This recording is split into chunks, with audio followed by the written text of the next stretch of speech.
Nahihiyang maningil sa kliyente? May solusyon dyan.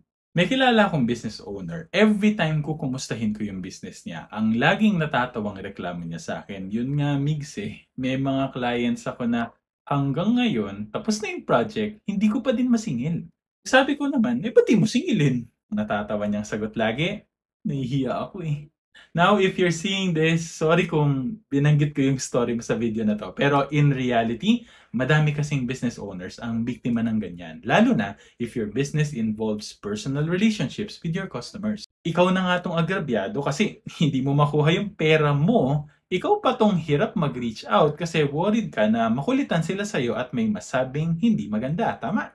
Kung hirap ka palang maningil, may solusyon ako dyan. Di wag ikaw yung maningil.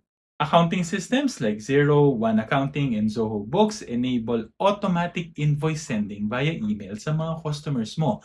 Ang software ang maniningil, hindi ikaw.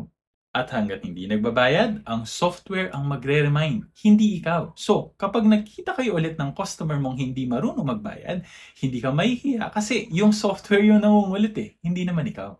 This is the power of accounting automation. And if you're interested to know more, send us a message. Lagi tandaan, basta accounting, i-automate na yan.